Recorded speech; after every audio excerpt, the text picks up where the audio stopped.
karibuni sana to the Taco Edition Diaspora. Welcome. Sorry, we are starting a little bit late, but better late than never. We are here. We are going to have wonderful engagement, wonderful discussion. Be ready, strap in, and let's get ahead. But as usual, before we start, let's have a word of prayer, and then we'll start our show. Let us pray. Father, we thank you for yet another week that you have seen us through. We are here as a people to discuss matters pertaining to our country. May you help guide us, and may we be able to learn from each other, educate others, expound and expand people's minds to view things in different perspectives that will be for the betterment of everyone. In Jesus' name I pray, amen. All right, gentlemen, karibuni sana. Today I want us to start, first of all, we had some sad news. So out of respect for our champion, out of respect for our fellow Kenyan, who has made our country look good, who has made us put us in the world map, who lost through road accident. I just wanted to take a minute to observe a moment of silence on behalf of Champion Kitum and express our condolences to the family. Let's just take a moment to pause and observe a moment of silence for Kitum.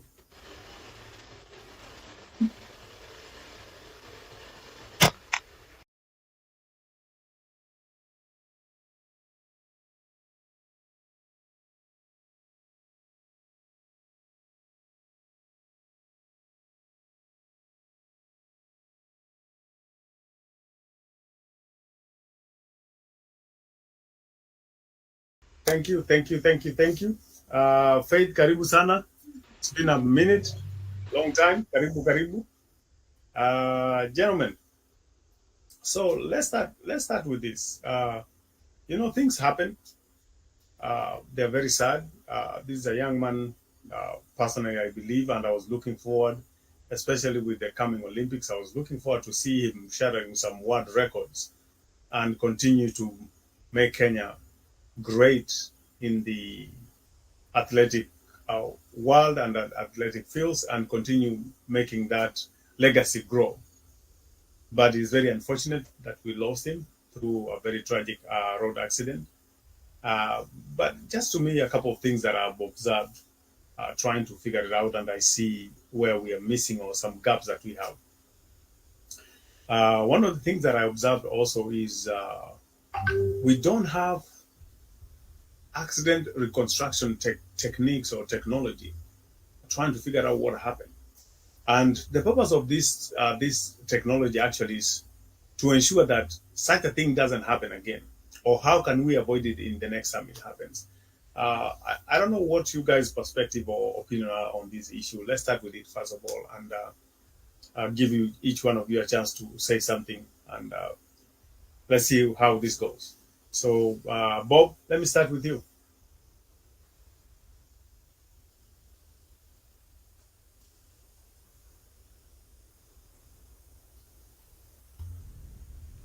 Good morning, tacklers. First and foremost, I want to thank all of you for this great morning, and it's been an amazing. It's been a sad day, a sad week for us as a country. Still unbelievable that such a great soul has been lost through this tragic accident that none of us expected or foresaw. We just want to condole with the family. We want to condole with the country, and we also want to condole with the continent. That it's been such a sad moment for all of us. As you put it out, the whole continent was actually expecting great things to come out of this young man, Kiptum, and I hope we find solace. God gives all of us solace at this tragic time. I'm still lost for words for the happenings that have gone on, and I'm hoping some truth will be. I mean, not even truth as per se, but I'm hoping it will be a learning moment for the ministry, for the athletes, for fellow nationals on how to handle such situations. Yeah, I think I think it's gonna be a good. We pray that it becomes a turning point on how we handle these situations, and also how people handle themselves in such situations. I think I will leave at that, and we can. I will chip in later. Okay, thank you. I appreciate your response. Keja?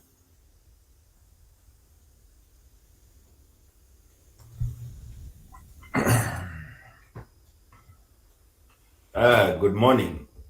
So, yeah, that's a very tragic, very, very tragic story. And uh, number one, I think this should be a turning point when it comes to how we treat our athletes, how we take care of our athletes, and how we look at them in a different way. Yeah, he must have been an athlete for it to be on the spotlight. But most of these accidents happen every other day, and we almost ignore the rest of the athletes just so that no, the rest of the other people. Kuna mabasi waga zinaanguka nini nini nini. But I think it's about a high time we have to start figuring out, especially the ministry. Some of these roads in Kenya, especially from Nairobi to Mombasa, Mombasa to Kisumu, or Mombasa to Busia, I don't think we are in a state where they should be dual carriage roads. Yeah, it happened to one, and he was our champion. And as most of you know, us diasporans spend a lot of money to just go and support them. Mm-hmm. Be it rugby, be it Boston Marathon, be it the athletes. We really do spend a lot of money just to go and see them. I think on average, for example, if you would want to go and see that man run, you'll spend easy $1,000 or $1,500 Yes. just to get there to see. And then when it comes to Kenya, it looks like they're not really, really valued. Mm-hmm. They are not valued. So it's about time they start valuing these athletes, especially the Ministry of Sports. You have to start taking care of your athletes. Eh? Mheshimiwa Babu, you have to know where these athletes are, what they are doing, how they are being transported, who is transporting them. You have to figure that out. Is the driver is he driving himself, or is their driver? Is the driver qualified? Is he technically is he technically kind of is he one of those technical drivers? Because those are the drivers all these ministers have. Is he protected and everything? Yeah, because hiyo ndio bwana president, huyo ndio mjamata angekuwa analeta ile ushuru mnataka ni huyo. So it's about time we change our ways. It's about time, especially these Kenyan roads. It doesn't depend. It could be an accident. Yes, we agree it's an accident, but some of these things can be done better. Mm-hmm. Yeah, it can be done better. It can be challenged. Yeah, we have to think deep, think very deep within ourselves, and just figure out, like, really what, because there is no way somebody like that, who's respected in the whole entire world can come to Kenya and not be noticed that is traveling from here to there and has an accident like that, and Kenyans don't care, but we do. We are the ones who see these people performing. We are the ones who have seen the whole world looking at them, appreciating. We are the ones who put on these things. Athletes have made us famous because of these things. In our hands, they see, yes, we are the ones. Yeah, Kuna, there's no politician who's made us famous. It's these athletes. Because once the athlete puts on that, everybody identifies with it. Yeah, so I know it's tragic, but it's about time we have to change our ways so that we can really protect these people, because in America, these athletes are protected. They're protected as much as, even if wanaenda kunywa chai, iko mtu anajua mahali anaenda kunywa chai, iko mtu anajua nani anafanya nini, iko mtu anajua pengine huyo ameenda kufanya maneno yake. There's always people around them, just in order for them to do what they want to do. Which is, if it is running, that is what they're supposed to do. So everything else, wamepangiwa, they're protected. And it's about time we have to start thinking of it that way, so that we can be better. And not to throw shade, but our Kenyan roads, it's about time. There has to be something that has to be done with those roads. He is one of very, very, very, very many who have died in those roads. Yeah, and I think it's now that he's put it on the spotlight. Yeah, kazi ni ya serikali. Yeah, we don't need other people dying. The no names, the buses, the matatus, the Nissans, the everything. Yeah. All right. Thank you so much. Faith, karibu sana. Thank you so much. Hi, guys. Your take. Hi. I'm actually in Kenya right now. Oh, okay. Yeah. It's in the morning, and it's so sad that you have lost a young soul which was just starting their lives. So sad. And the Kenyan government actually should take an initiative, because as Keja said, they need to know each and every person who has made Kenya flag be known out there. Any celebrity out there who is making Kenya proud, they need to know. They need to know what their whereabouts when they are not working, because maybe they are, like, for example, this accident. I don't think it should have occurred if there was someone who was minding the business of this young man. Otherwise, it's so unfortunate you have lost such a young soul. May he rest in peace, and my condolences to the family. Yes. All right. Thank you so much. Mise, karibu. Asante sana. Good to see you. Chairman, Faith, I'm in Kenya. We can link after this. So, and I have a cup of tea, because let Chairman and Bob and Keja be here in the cold. But for our viewers, good morning. It's always good to be here, Chairman. I also join the rest of the panelists to send my condolences to one of our citizens that was so valuable to our country. But again, no one is more valuable than any other citizen in the country. We all deserve to live, and we all deserve to have good infrastructure that actually protects us from such accidents that can be prevented. Just wanted to say that most accidents that happen in Kenya are accidents that can be prevented. Just start from marking of the roads, putting proper signage, reflectors, and this I've seen when you drive like in most places in developed countries, they have taken a lot of time and money to make sure that they have marked the roads well. And even whenever there is a place that is considered black spot, they keep coming back and improving the place to make sure that there are no other accidents that happen there. So I think the Ministry of Transport in Kenya, in all fairness, they have a great contribution to the accidents that we actually witness.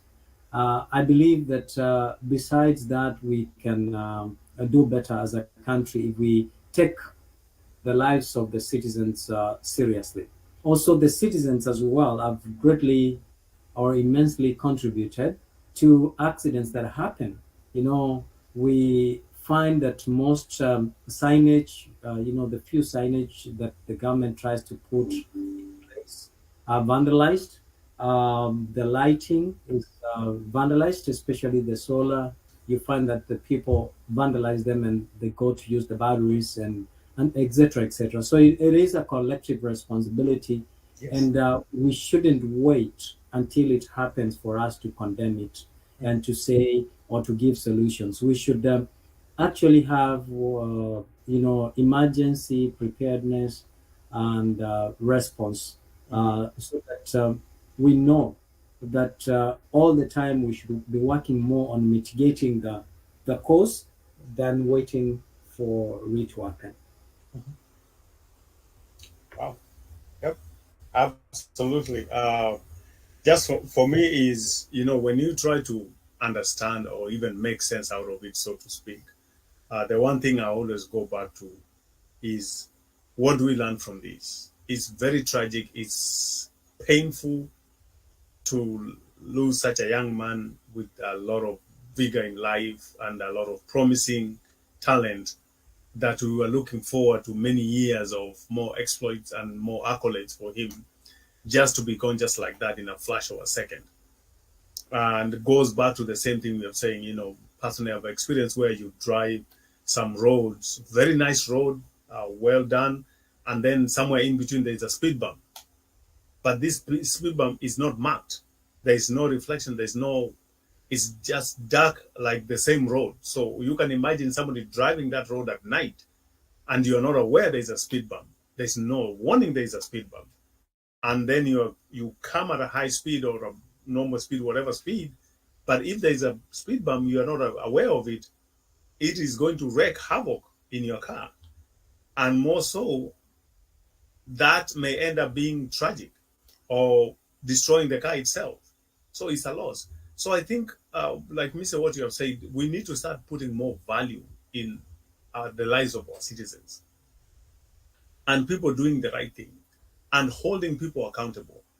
And more so, even as for citizens, if you see somebody vandalizing a street sign, if you see somebody vandalizing the guardrails on the roads, you need to report this person, or you can even make a citizen arrest. It has to be a collective responsibility for all of us to make these roads safe. Because you may steal that guardrail today to go and use it for something, but you don't know that the next day your relative is going to use the same road, and that guardrail could have saved their life. But because you took it, their life is gone. So at the end of the day, even the design of the roads, construction of the roads, all these things have to be taken in consideration, and more so to understand how did this happen, and how can you prevent it from happening again. That to me will be the greatest honor for this young man, to ensure that we actually don't have a similar incident happening again to anybody, not just an athlete, to anybody. And more so, the way we speak about our athletes, we need to start protecting them, because they make a major contribution to a country, not only financially, in terms of uplifting our country to on a global stage and make it well known. They are an asset that we need to nurture, cherish, protect in every means possible and within reason. Once again, our condolences to the family and to the country at large, to all his fellow athletes who are looking forward to compete with him in the field and make him better and great. Our condolences, and we wish God's blessing to the family. May you continue to hold on to great memories, and they live one day at a time. That's all we can say. That's all we can actually contribute. Unless somebody else has anything else, then we can move on to other topics for today. Bob, you have anything else? Hello. Yes. Yes. It's just to add on the same. Mhm. Like, I mean, these are national treasures. The same way we treasure, the same way our African countries treasure the politicians and the presidency. These are special human beings that God has given different abilities. And that we lose them is going to take us, it's going to take a lot to build another one. So I hope a parliamentarian or a politician or somebody is listening, an active citizen is listening. We can, if somebody can listen to us and be like, let's have Kiptum bill that will take care, that will mainly focus on treating these special talents differently. They need that, these athletes need to know that they are, as soon as they get to that state, they are now a property of the state. They are a property of the continent, because they just don't represent themselves anymore. They don't represent their families. They represent a whole black generation, black African people across the continent. So I as you've said, I hope and I pray that we pick lessons from this. Yeah, I hope our government will not act like the same watog they always act to be. They act out of, it's like we're living just in a reactionary state. It's my prayer and my hope that things gonna change this time around. Okay. All right. Yeah. Thank you. All right. Just switching gears just a little bit, and it's every day we come here, raise challenges, raise issues, and for lack of a better way to say it, complain. And I hope we are not complaining in vain. We are just trying to raise awareness. I think a few weeks ago, we were talking about the challenges we were facing with the Kenyan currency and the dollar. And we were getting worried, especially with the article from that was published about the trending that was showing the dollar may change at almost 200. But the last few days, we have seen a reverse in the fortune. So I don't know where to attribute this. Is this fiscal responsibility of the government? Is it just normal trends in the world economy? Where do we lay this, Keja?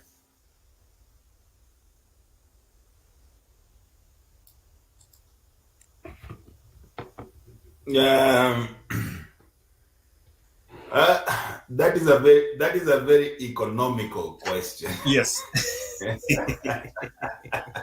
That is a very economical question. The way I look at it, if you look at it, the US is in that state of going through their campaign period. Yes. And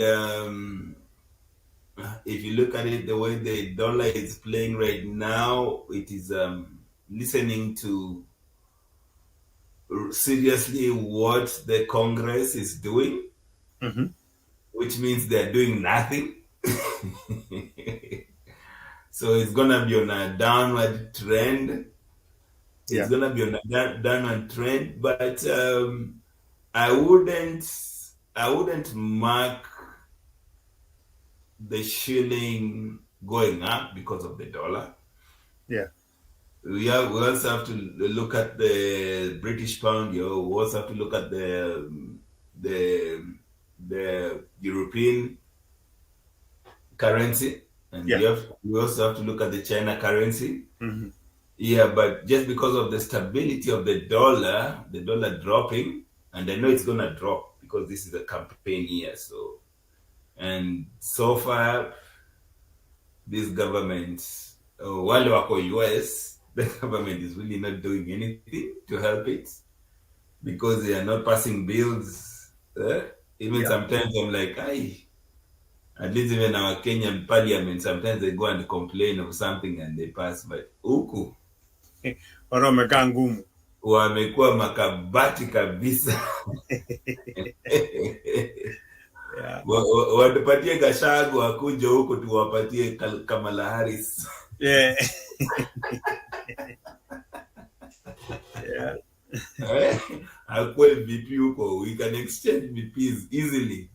At least Gashagu atapayuka watu atatokana Donald Trump kidogo anyamaze.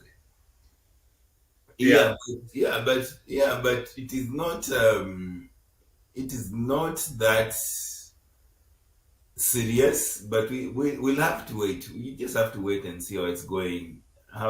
And the good thing is the portfolio of the Nairobi Stock Exchange is very diverse.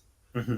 Yeah, so it is not just only US investors. It's a lot of Euro, a lot of Asia, a lot of... Yeah, so that will also have to come into play. Yeah, but in the end of the day, when it comes to the dollar, that is something even people in the US don't know what is going on. Mm-hmm. You have to understand how the dollar works for them to go on. Yeah, kwa sababu juzi nimeenda nimekuweka mafuta nikapata sticker shock bwana. Sema ilikuwa inateremka sasa. Imeanza kwenda the wrong way. Yeah. Imeanza kwenda nikasema nini tena ni nini? I was expecting almost $2 a gallon. Sasa imeanza kupanda na sama haijaanza bado. Yeah. Sasa nyinyi wenye mnatafutanga kitu kidogo hapo kwa sandwich. Yeah. Itabidi mtulie kidogo. Yeah. All right. Okay. That's it. Thank you. Faith, what do we attribute this to? Do you have any views, comments?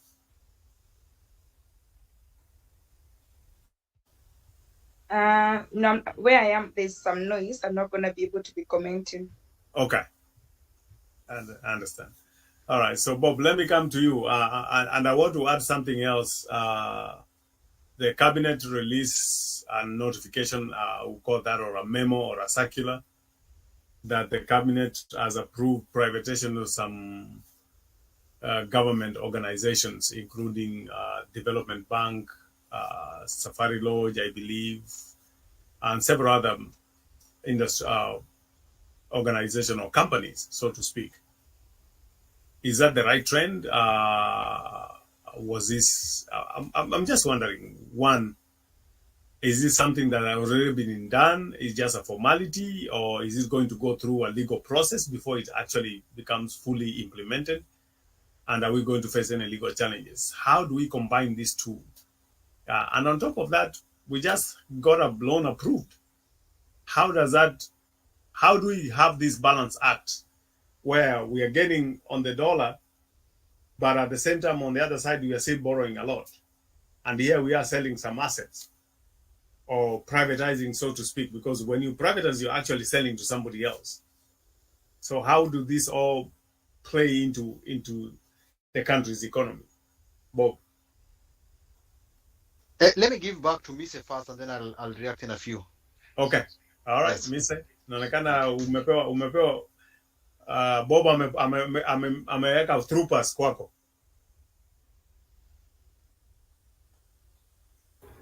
Swali tena. I was busy. I was trying to reach where Faith is seated, but natafuta nini, Google Maps is not working. It's not working for you. Yeah. All right. So we're talking about the decline of the dollar to the shilling, or the shilling gaining to the dollar, is currently trading at around 151, 152. The other week it was almost 170. So it has come down significantly. And I saw some congratulatory messages online, people saying, hey, the shilling is gaining and we should see better, more gaining in the days to come. Do we attribute this to the government policies, or is it just a global phenomena that is happening? I'm very poor in economy. I'm very poor in that. Yes. Now that I don't want to embarrass myself, but I can only use I see, like in North America, Yeah. When you look at Canada and US, the Canadian dollar is iko chini, the value iko chini, the exchange rate iko chini kuliko the US dollar. Yeah. That is deliberate because then it allows the US and Canada to trade more, because our immediate partner is US. Yes.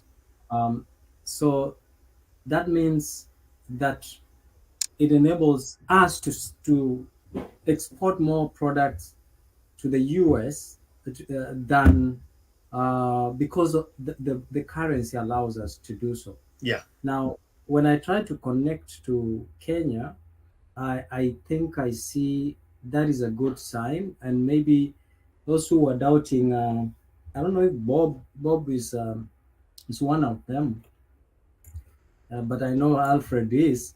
Those who are doubting His Excellency Dr. William Samoei Ruto, the impact is incremental, even though it's negligible. We will feel it at the end of it. Had it been, were it not that we had a lot of strikes and people putting a lot of sufurias on their heads, I think by now we would have regained. But that being said, I think this is a global phenomenon. There has been a challenge. Even us in Canada, I feel like we are on some sort of recession. So, we are coming post COVID-19. There were impacts. Government spent money that they did not make.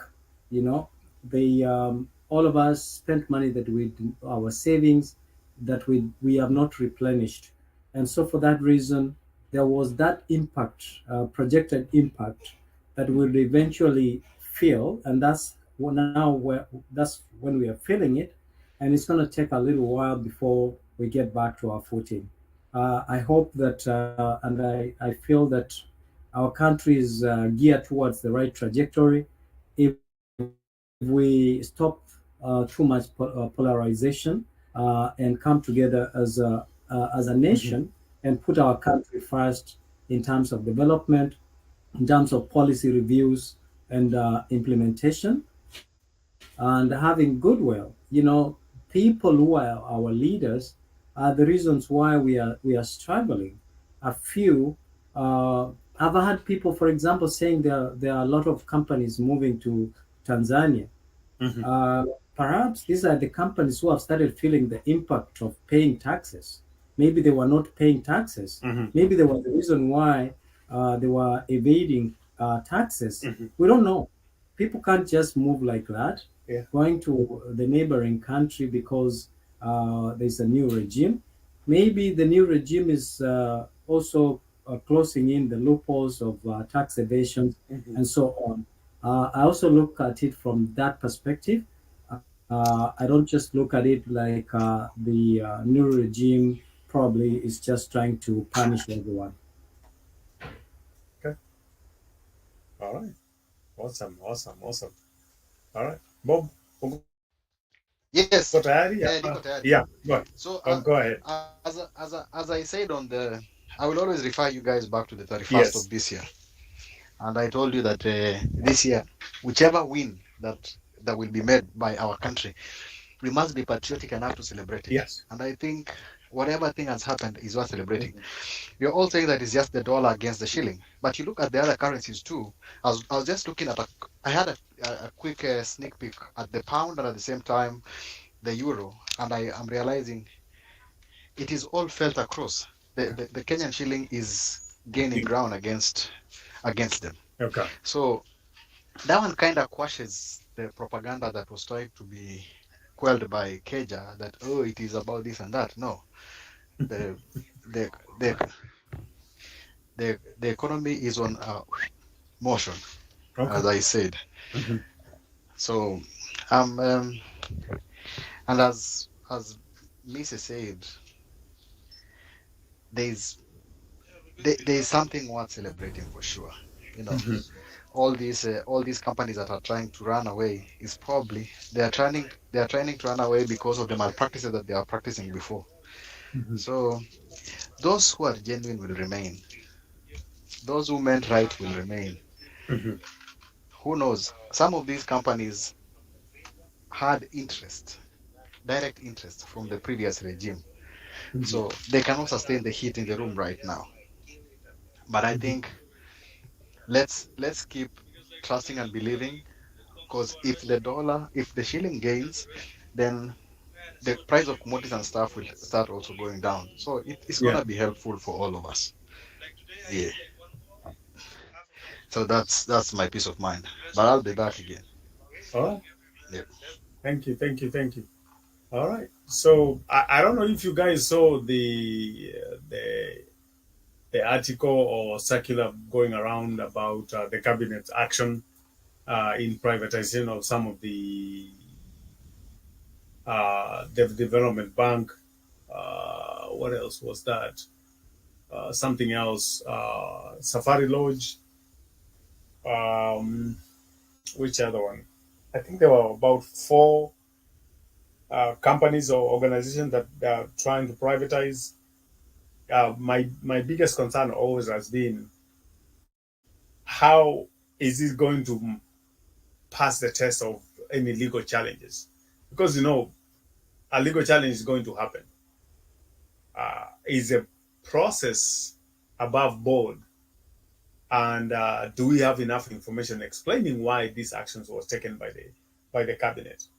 Because one of the things I think we have agreed in this show before is the one thing that the government lacks is information, explaining to the citizens why some things are being done the way they're being done, so that people can understand and see their perspective and say, okay, whatever you're saying makes sense and we are fully support.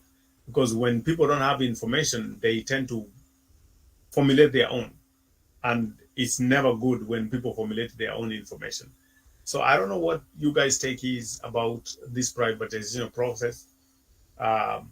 One, it could be a good thing because the government needs to cede business operations to private entities so that they can make profit, employ people, run them professionally, and make them more profitable and efficient. I think that's always to be encouraged. But also at the end of the day, is it being done in the right way? I don't know. I don't know what you guys take, Keja. Let me hear from you.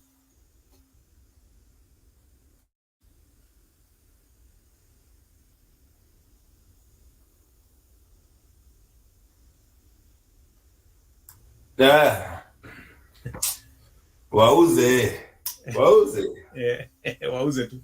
Wauze tu. Wauze, lakini watupe kila mtu apate share yake. Wakiuza at least pesa yangu iseme nding.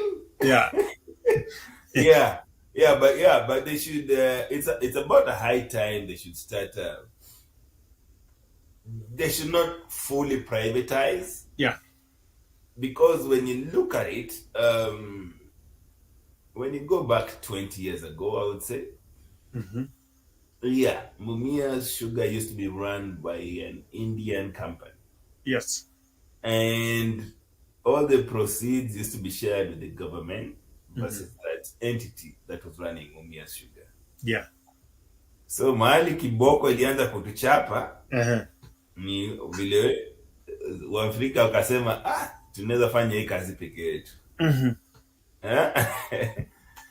And then that's a problem. It went down all the sugarcane industries. Mhm. Coffee was the same. It went Yep. down all the coffee industries.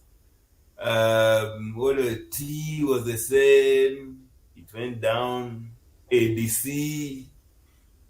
So I think it's about a high time that system should come back. Mhm. I don't agree them fully privatizing because of course that is gonna be more personal because once you privatize, right, the next thing you know, hii ni ya huyu, hii ni ya huyu, hii ni ya huyu, hii ni ya huyu. Yeah. But to me it is easier for companies just to come in, run some of these entities, government entities. They give them the usual G5-year, 10-year contracts. They make their money and they give us what we need and streamline some of these things. Yeah, and that is the only way Kenya will be able to move. But when it comes to kuuza, unajua saa zingine unaona kama uko na matatu utauza ama utapatia ule mtu anaweza kutengeneza pesa na hiyo matatu. At least ukule kidogo. Yeah, but if you're fully selling it 100% privatization, and then where is other funds gonna come? Yeah, come next year budget. You know what I mean? Yeah. So it should be a percentage. Okay. Yeah. We rarely disagree with you, which is a good thing. But on this one, I think on the PPP, the public-private partnership, is going to be a good thing because it will protect. It is just like the football clubs. Yes. They must secure a percentage for the funds. Yeah. Because they don't just carry the financial might to support the clubs, but they carry the heart and the soul of the club. So, and I think it's the same thing with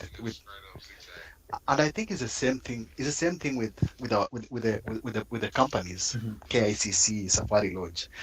Let the public participation, the public interest still be taken care of, for the soul of it, to keep the soul of all these things. I actually agree with you 100%. If they go the 100% privatization, then $1. If they go 100% privatization, then somebody is trying to mint something out of it. Wow. Yes. Thank you. All right. Thank you. All right, Mr. I think Kenya is a wonderful country, country of possibilities. I think they have even a commission for privatization. Actually, I'm looking at it. Benefits of privatization. 1, the improvement of infrastructure and delivery of public services by involvement of private capital and expertise. Yeah.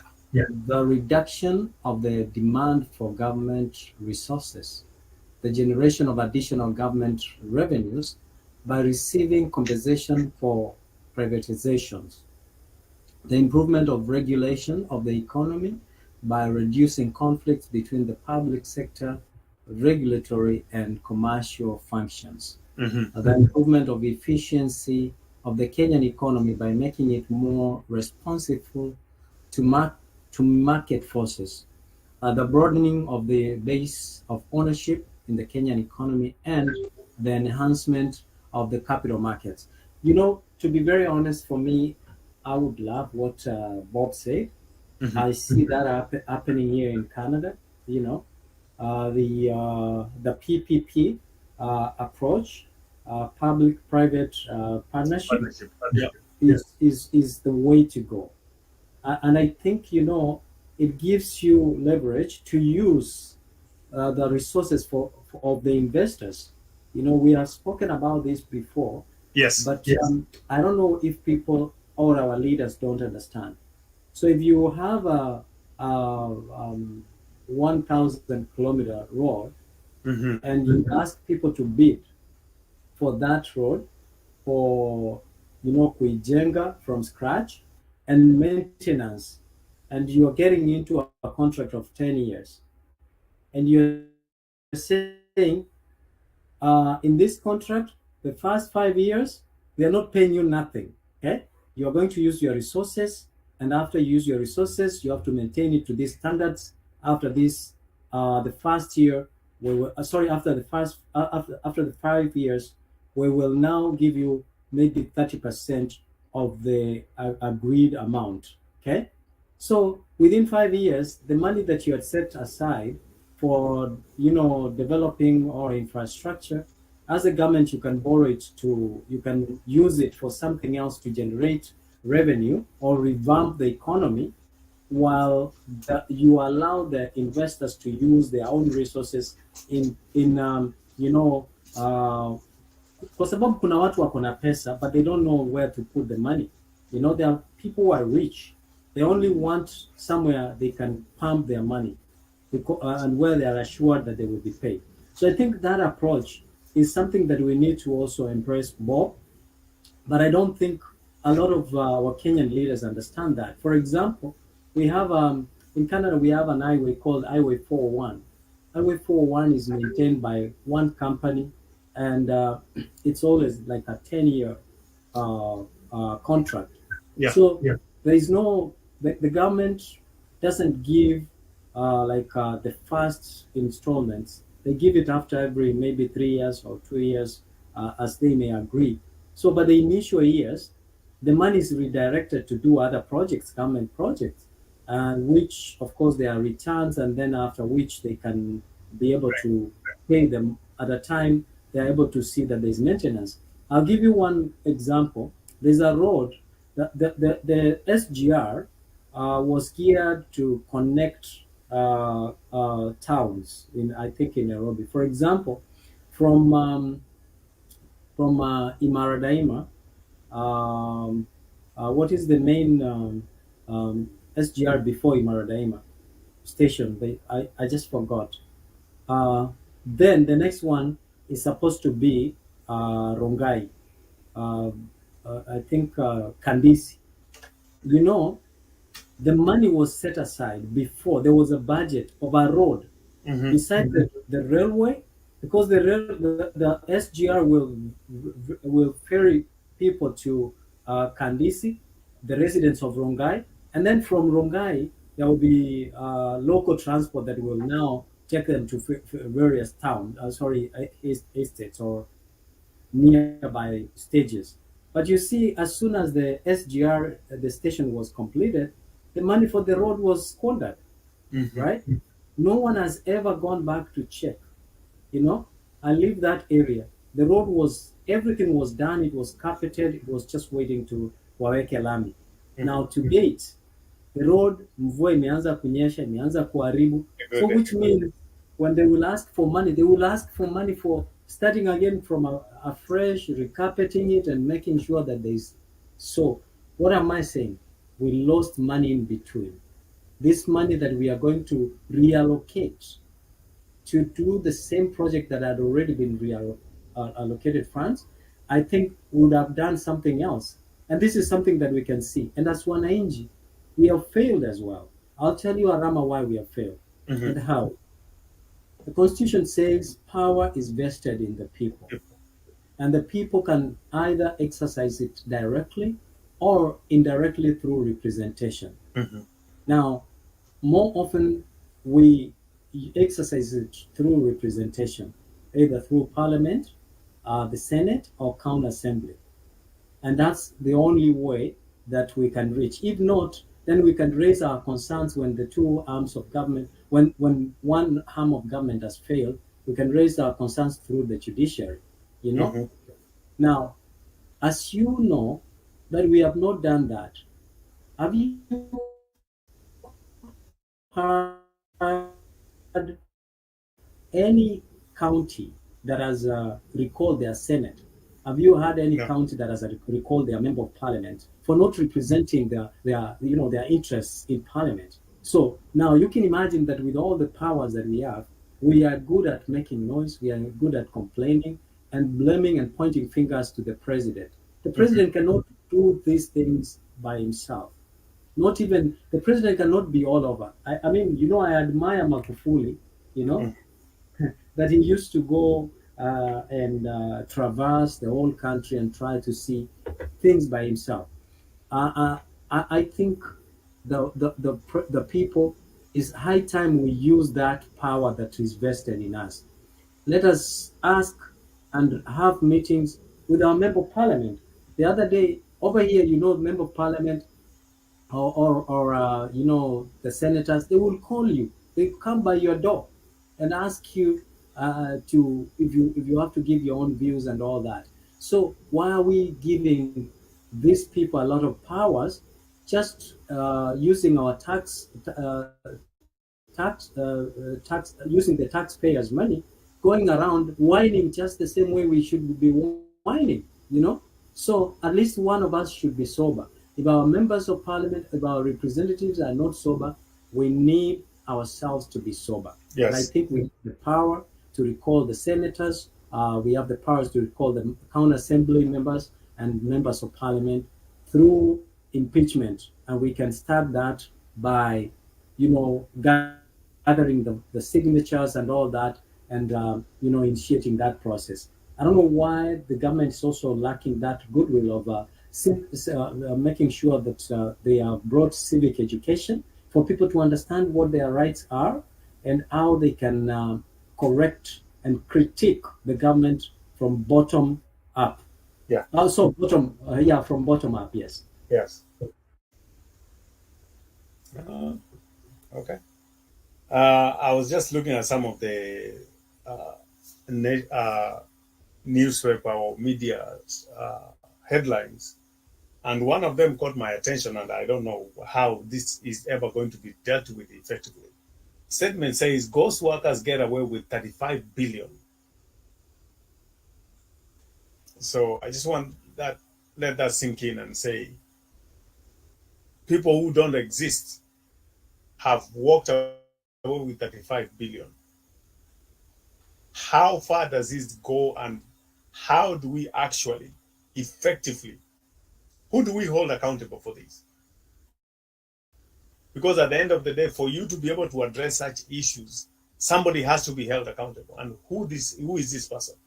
Because somebody somewhere knows that the person who is being paid does not exist. But the question is, who is this person? Because, losing 35 billion, that's a lot of money. That's a lot of money that could have done a lot of things for so many areas that need support, that needs funding to complete various projects. But that money just disappears in thin air, so to speak. How do we rein this in, and who do we hold accountable? Or KJ?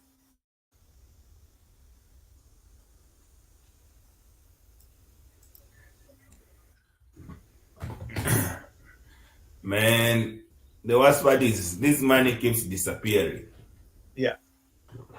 And I think now in Kenya, everybody's getting used to saying, cartels, ghost workers, cartels. But none of these people have has ever gone to the ESCC or to the DCC to say, oh, this is the cartel I know. Mm-hmm. And those people are in government. Mm-hmm. They're in government. Hakuna mtu ameenda akasema every day, oh, there are cartels here. Ministers. Kila mtu anasema cartel. Kila mtu anasema cartel. Huyu cartel ni nani huyu? Mwenye amesimamisha Kenya mzima. Yeah. Ghost workers ni cartels. Uh-huh. We have failed infrastructure, cartels. Cartel. Sijui nini cartel. So I think it's about time. It's about time, especially the political elite, because the cartel must be amongst them. Because how much is that again? 35 billion. Hata ikifika 1 billion watu walikuwa wamenyamaza. Mm-hmm. Ikaenda 2. Mm-hmm. Ikaenda 3. Yeah. Ikaenda 4. Imefika 35. Now that's when they're sounding the alarm. Yeah. Of ghost workers in the government. Mm-hmm. I think to me it's about time. It's about time the Kenya system has to be automated. Mm-hmm. Yeah, it's about time the Kenya system has to be automated. And the one thing, I don't know how far they've gone, but when they're talking about having one account, Mm-hmm. so that the money is coming from one account, that is going to be the best ever thing Kenya will have done. Okay. Yeah, it has to be like fully automated from taxes to contracts. Mm-hmm. So that you don't have to touch anybody. Unajua ni kama ile, it's like American style. You go to work, utapigia HR, utapigia nani ati cheki yangu imefika wapi. Wewe unafika nyumbani, pesa imefika. Mm-hmm. We hata ujui jina ya HR, ujui jina ya mdosi, ujui jina ya accountant manager, you don't know anything. Yeah. Yeah, you only call them when there is a problem. So I think that is how Kenya should start thinking of working. Even here, if you're working for the government, as long as you sign that contract, nobody will be coming back looking for you. Yeah, utakuwa umeingia hapo tu na unamalizana. Ukimalizana hiyo bora account number yako iko, pesa inakuja. But Kenya, it has to come from this central government, then it comes to the county, and then it comes to the wards.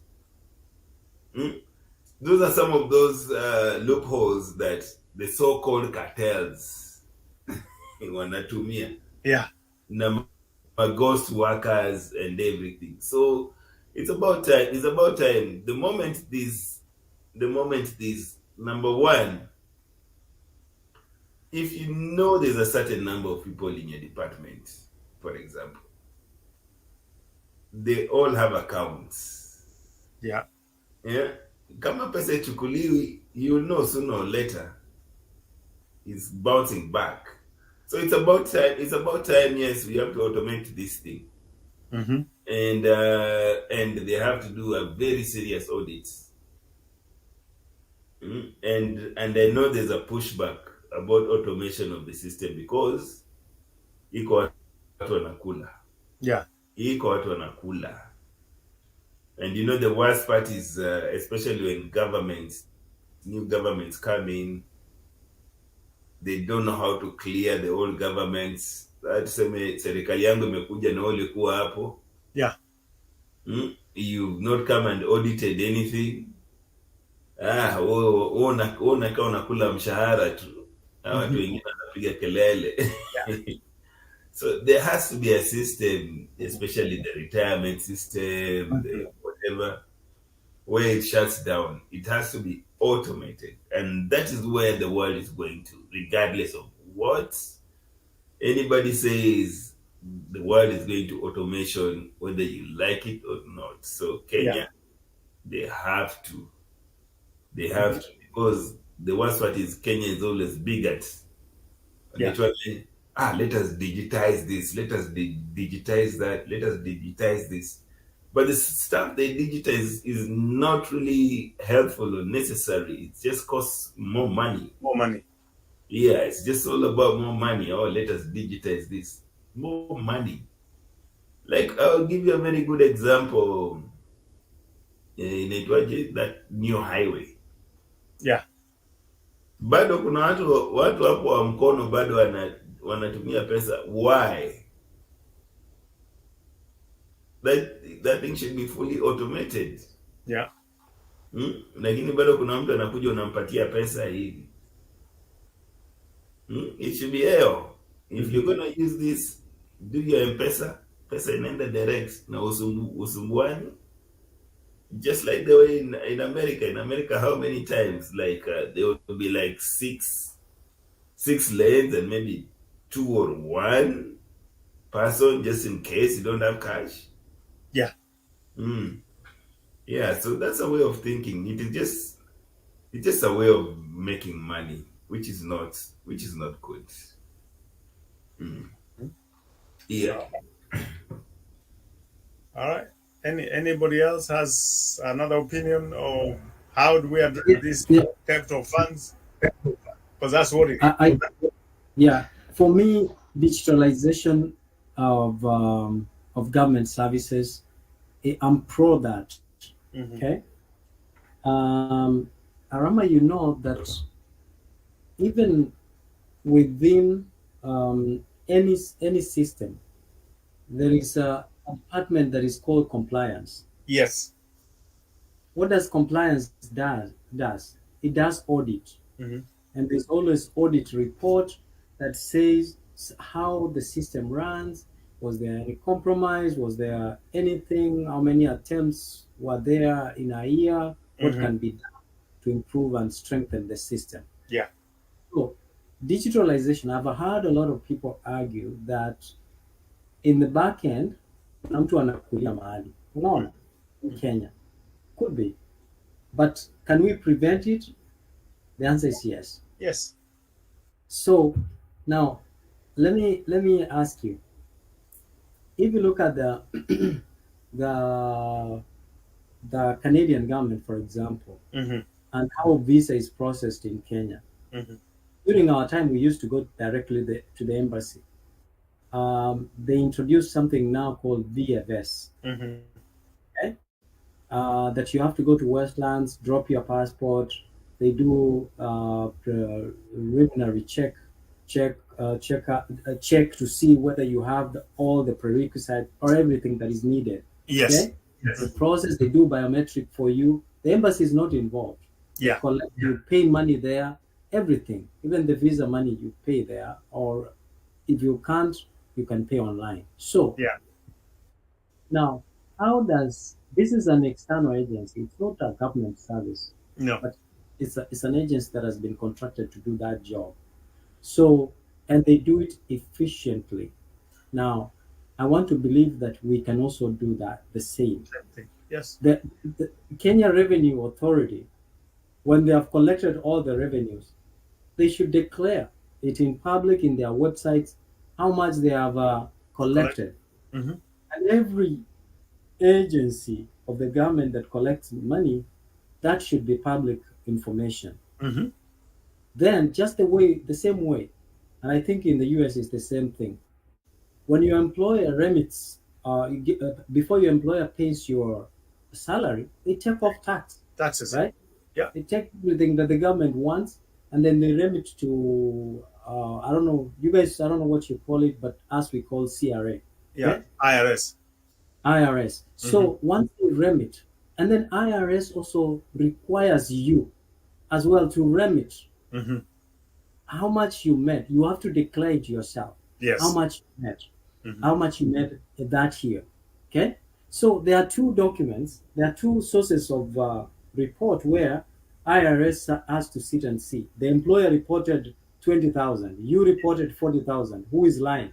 Yeah. So so there are checks and balances that we need to put in place. There is nothing wrong with digitalization of government services. Matter of fact, e-citizen helps us to work from anywhere. You know, it's approved. Our SASA helps us to be able to monitor and see our properties from anywhere. This is good. It creates more jobs for IT experts, system administrators, data entry, and all that. So it makes our work easier and gives us a second level of security when it comes to safeguarding our data and our documents. So there is advantage to that vis-a-vis doing things manual. When we do things manual, that's when we find that I will come with my own receipt book. In fact, I have a small shop somewhere, and I realized that someone comes with his own receipt books, comes with his own, procures his own stuff, sells at the end of the day. And they won't go home. Go home and tells me, oh, yeah, we didn't have a good day. And then who suffers the loss? It's me. I have to pay them at the end of the day. So that's what is happening in Kenya. So we want to digitalize everything if possible.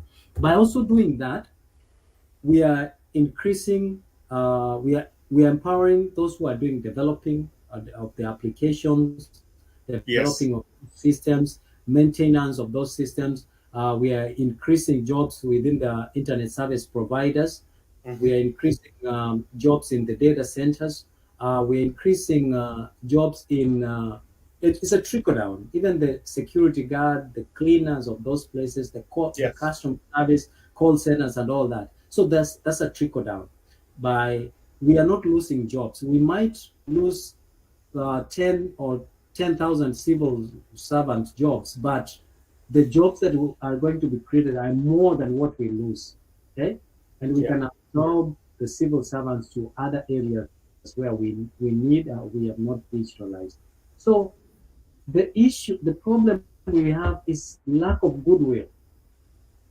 The president might be having goodwill, and I believe William Ruto has a very good, has goodwill for the country. But he cannot be heard because people are already have buried their heads that they want to eat. Anyone mwenye unafungia kukula kwake atasema wewe peke yako ndio unakula. Okay? And Arama, I can tell you, I keep using this example. I started an organization, and that organization, I was not eating anything, I can tell you. But because I was discouraging people from, getting to kukula, they said, wewe unatufungia lakini wewe ndio unakula. Wakikuona umenunua gari mpya wanasema hiyo ni pesa yetu.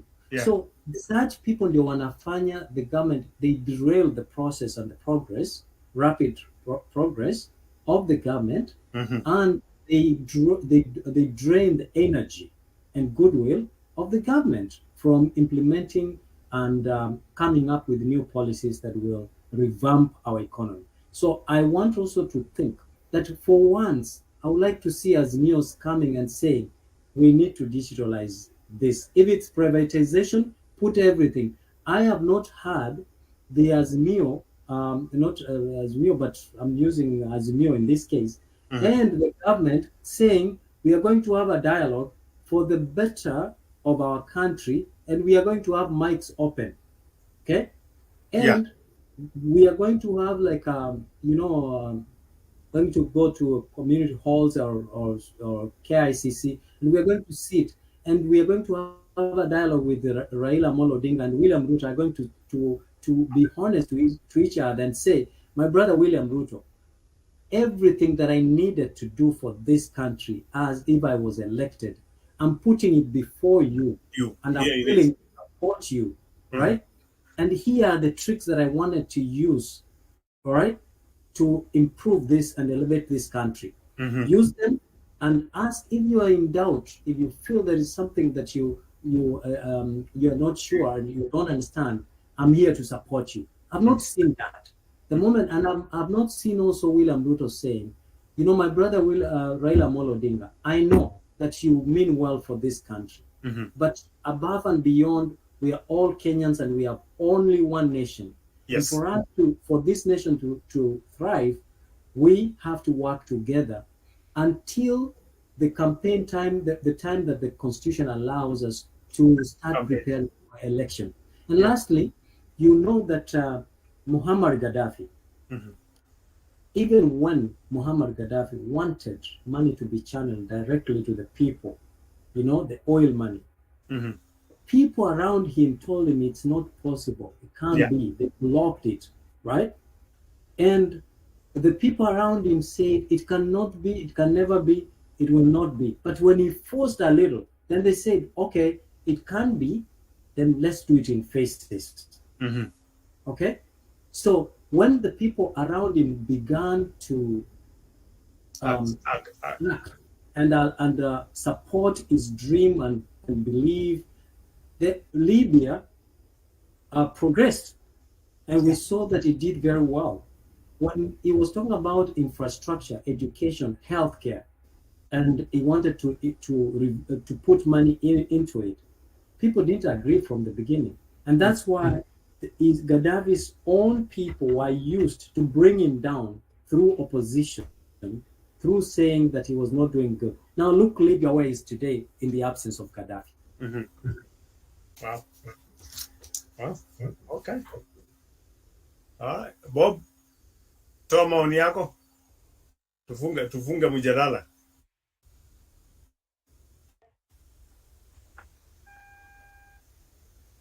Okay.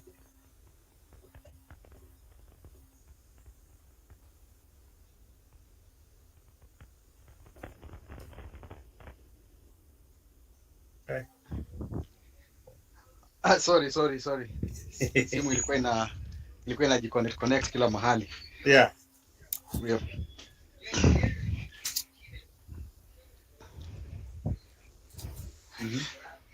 So okay.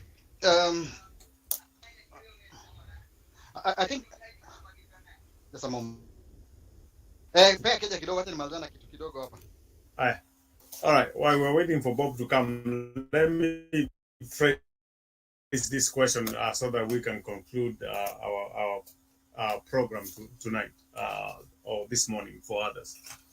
If there is one thing you are given a chance either to change, to improve, or to remove, what will that thing be? If there is one thing currently within our country that, or within the government system, within what we have right now, that you would like to make an improvement, what will that thing be, or what would you want to remove? Keja.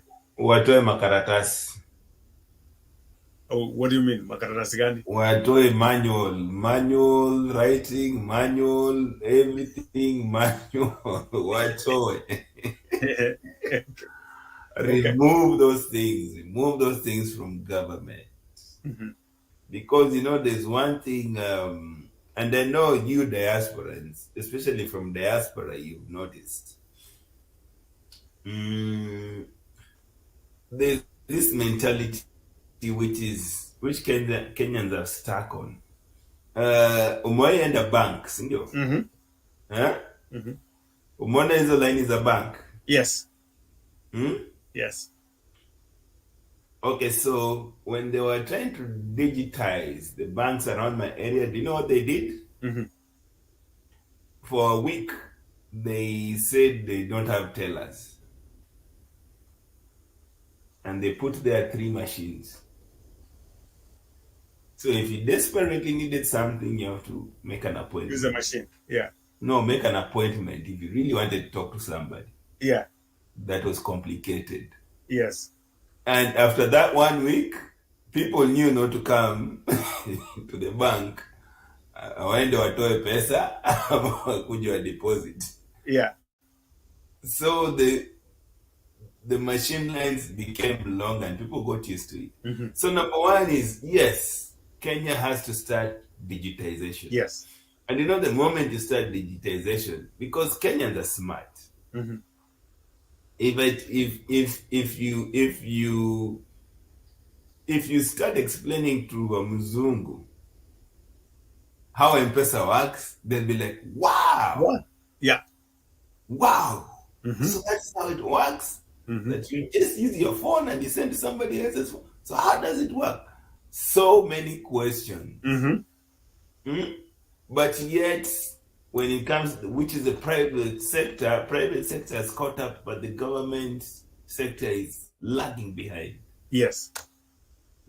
So all these systems have to be digitized. Yes, e-citizen is good. Is it good enough? No, there's improvement there.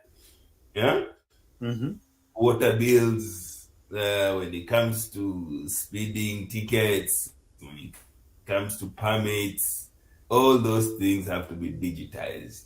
And digitizing does not mean so that Kenyans can pay again another arm and a leg so that they get uncomfortable. Wakuja nasema, kama uko hapo acha nikupatie kitu kidogo iende. And it just has to be reasonable enough. Reasonable enough for people to adjust and so that they can go into the system and just get used to it.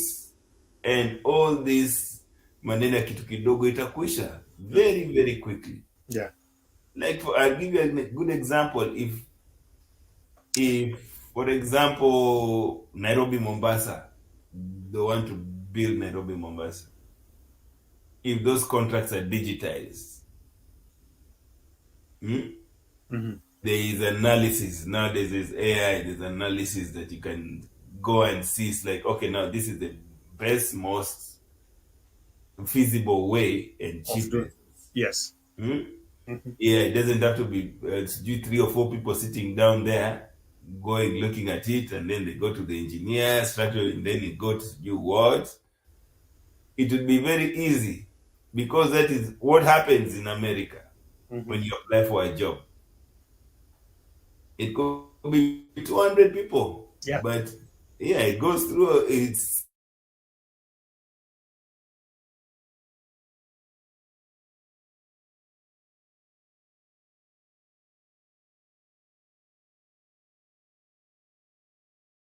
never dealt with Nini, walks into Cambridge and gets a $2 billion contract. Nikasikia hapa. Nilitembea tu Nikapanga nikasikia. line. Okay. I hear you. Those stories will not be there. So Kenya has to really start digitizing it. And there's a lot of stories that will go away as soon as the money can be traced. Once the money can be traced, then hapo sasa ndio things will start getting better. Okay. All right. Thank you. Bob, naona uko tayari. Oh, yes. The question on the table is if there is something you can change or replace or remove, what will be that thing as we conclude? The process of digitizing government services had begun through the Huduma centers. Yes. Right? And I think the thing was just expanding on the services that are to be digitized, you know. And I hope these processes are done so that we really curb corruption and also making collections more effective, maximizing on the revenue collected, and just trying to make service provision to be more efficient. I don't understand why somebody could go to court to stop such a good motive and a good initiative that has already been tried and tested. And as Keja said, are there improvements to be made? Definitely, yes. Yes. And I was looking at it and look at it from this angle. We no longer strain so much when you want to get your passport, because most services have been digitized. It has made it much more easier than it was before, right? And if our people, if the public, activists, politicians can separate public service delivery to politics, then I think as a country we can grow. But what is really affecting our country right now is that each and every process, whether good or bad, has been politicized, and the judiciary is really being used to do the coup, I mean to stall some of the processes from going forward. And I think it's high time we become more patriotic, especially when it comes to things that affect wananchi directly. And I'll just give a simple example.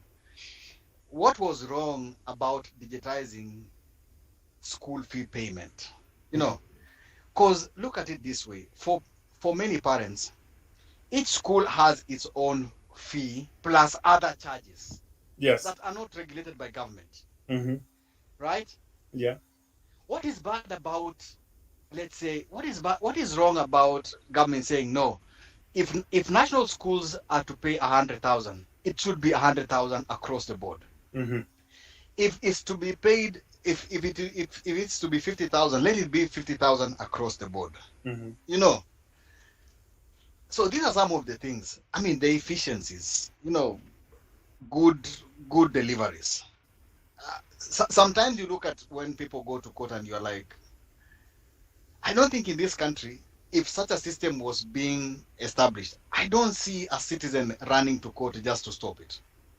These are some of the bipartisan issues that both ends of parliament should agree upon. Like, hey, man, this one is for good of, it's for the good of country. It's not politics, But we are so much obsessed by the next election than the next generation, than the growth of the country. Wow. I hope, and I mean, we are all part of these political circles. We are all politicians, in one way or another one. Yeah.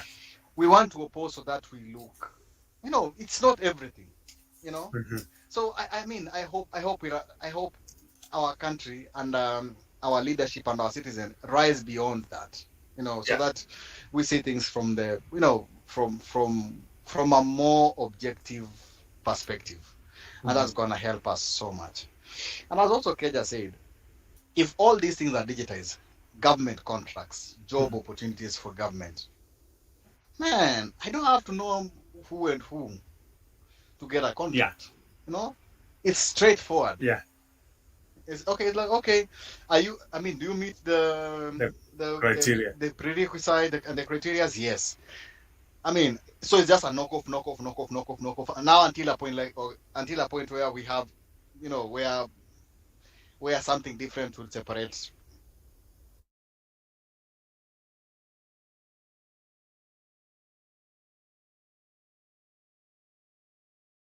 And equity. I hope we get to see this, man, in the next in the next coming times. But as also Mrs. said, I think we need to give Dr. Ruto time and opportunity to express himself better, what he can do, and also communicate better on what is being done. It's gonna be. We'll judge him at the end of it all. Because we don't want to find ourselves in a situation like what this country is finding itself in right now, where you be like, okay, good. Which evil do we choose? Which poison do we choose? Yeah, like more Ibrahim once said, you find very old people trying to contest for an election to lead the country where? To the grave? So it is these scenarios. So yeah, okay, good. We have 80 years old. So just choose one old man from the two. Anyway, one of the two will lead you to whether you like it or not. It's bad choices, but you choose the better bad choice of the two anyway. So I hope something's gonna happen. It's my prayer that something's gonna happen. Thank you. And thank you. All right, asante. Aya, Mise, tumalizie. What is your one thing? Yeah, this is really a good conversation that should be. I don't know why we don't have a government job. I think we have a very sober conversation here than even what goes on in Parliament. What goes in Parliament is just hogwash.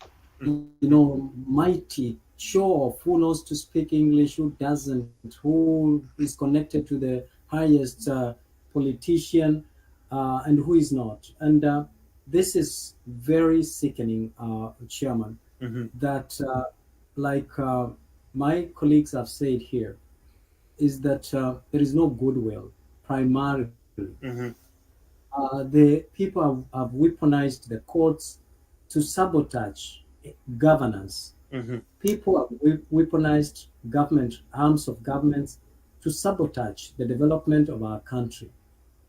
If there is any. So as soon as we finish the election, what kicks in is protection of those who stole from us the next 5 years, and preparation For the for next, another election in the next general election. yeah. How people eat, the future of this nation doesn't really matter to these people. Lawyers have increased their greed. Um, Accountants have also sharpened their appetite. So everyone, the citizens have also, those called entrepreneurs, have also made connections that will dupe the system to get what which that they get. If Ruto was, I'm telling you, if Ruto was giving Sifuna, Sifuna a tender, you won't hear him making noise. It will be quiet. It will be quiet. But because if he sees that there is no symbiotic relationship, so then he has to use the upward and downward force to make sure that, as they say, the hunter only shoots the deer they can see. So when Sifuna and the likes makes noise, they are not making noise because they have the best interest of Mwananchi. They are making noise to be seen, to be heard, so that they can be silenced with tenders. That is all they are making noise about. They want to make sure that we are going to give you sleepless night. And as a leader, sometimes you look at the bigger pictures. And nani anapiga kelele sana Sifuna, ambia Sifuna akuja hapa. Wewe kula hapa, nyamaza. Na Sifuna akienda akikula akinyamaza, you know what happens? Then the other one also says, Sifuna amenyamaza bwana, kuna kitu, wacha na mimi nipige kelele. And the cycle continues, which is sickening. So for me, I'm saying digitalization all through is a good thing. Then when digitalization has been done, let us now have a department the same way they have created privatization, a commission. We also want to have compliance. The work of compliance is to check all government services for integrity of service delivery. Even banks, everybody, check, make sure that everything is done, and it's an external auditor, and we can privatize that as well.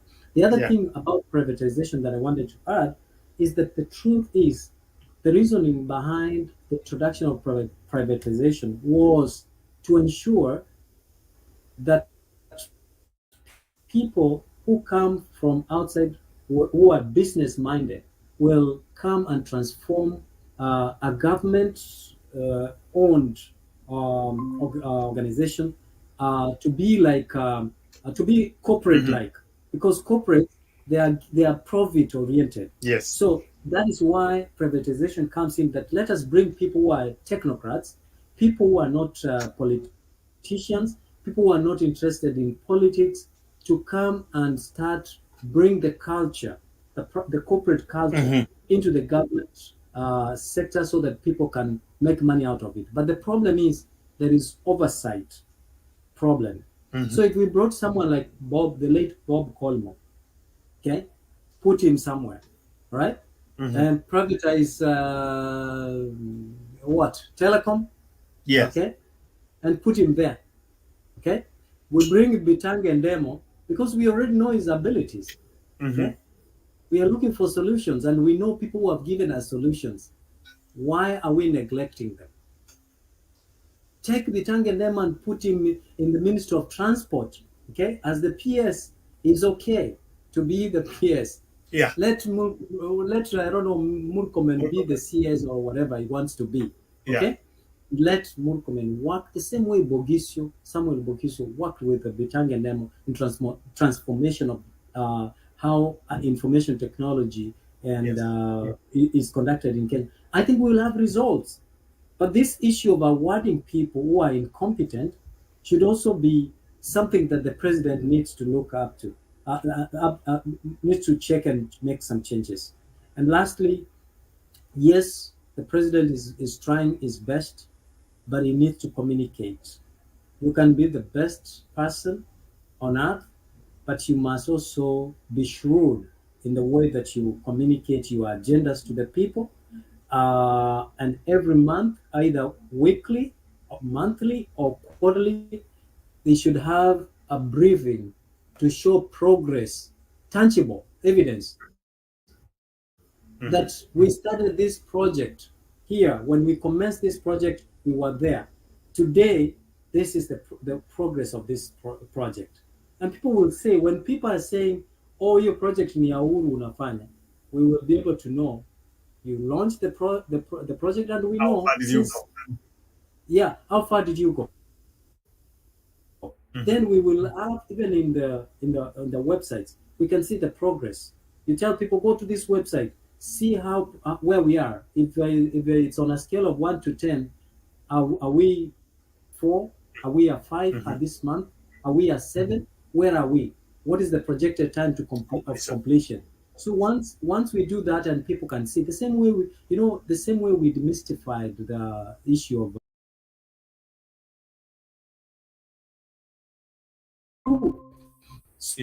So by so doing, Bwana Chairman, we will enlighten the public. The public is not stupid, but the public is going to listen. Who tells it? If you keep telling me a lie every day, a lie every day, if there is no counter, someone is going to believe that lie.